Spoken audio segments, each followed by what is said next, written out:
Good day. My name is Matumi Muratoba from the National Consumer Tribunal, and I will be taking you through the filing of Form TI 165 and its completion. So, on the first page, there is the part that requires one to complete where the applicant is. So, as the filing party, you will be the applicant and you will provide your full names and ID number in brackets.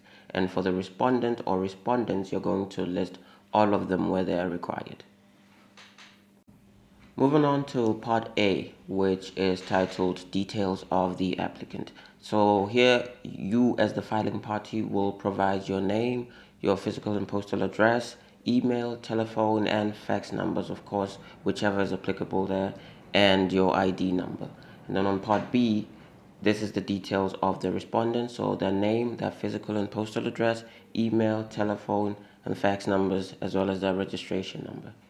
Part C is titled Details of the Ruling to be Varied or Rescinded. Now, when filing this application, the intention is to either vary an existing order or rescind the existing order. So, once one decides whether they wish to vary it or rescind it, they will then cite the ruling that was supposed to be varied or rescinded. So, here you are required to cite the original matter where the original applicant was and the original parties were.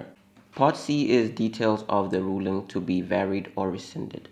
So this form requires one to either request a variation, so there's an error on an existing order and they wish to fix it, or to be rescinded because they do not wish for the order to exist anymore. So on part C, you will cite the original order that exists and which presiding member heard on it and what was the ruling as well as the case number. So part D is order sought from the tribunal and grounds for rescission or variation. Now, the grounds for such an application are available in section 165 of the National Credit Act. So there are only three grounds that you can use, one or two or three, but only those grounds can be used to either vary or rescind an order. So the first ground will be where the order was erroneously sought in the absence of the party, and the other is when the order contains an ambiguity, and the third is where there is a mistake in the order that is common to all parties. So once one chooses whether to rescind or vary, they will vary or rescind in terms of one or two or even all three of the grounds. An important aspect of Part D is where the party has to explain, if it does happen, why the application is being filed 20 business days after the date on which the applicant became aware of the tribunal order. For example, if you knew there was an order that existed perhaps 2 years back and you are only trying to either rescind or vary it at this stage, you would need to justify and provide reasons. Part E. Now this is the applicant certification of notice to parties, service of documents and means of service. So at the tribunal, you have one of three ways in which you can serve an application to respondents. One will be service by hand, where you provide proof that a certain individual from the respondent with their status provided on the signature confirms that they received it.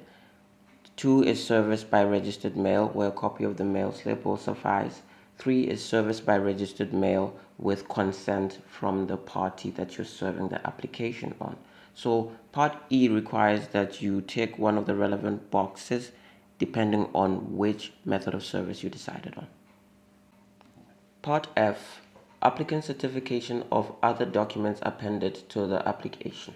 So the first thing you need to do here is to confirm that you've included everything relevant to what the form requires. So the first would be a copy of the ruling you wish to be varied or rescinded, and the second would be proof that you have actually served the application on the parties. Now you can add more on this part should you have added. For example, if you have an affidavit that attends to explaining why you wish it to be varied or why you're addressing condonation, you can add that as another aspect. And then obviously you sign and complete, and that is your Form 165 all done.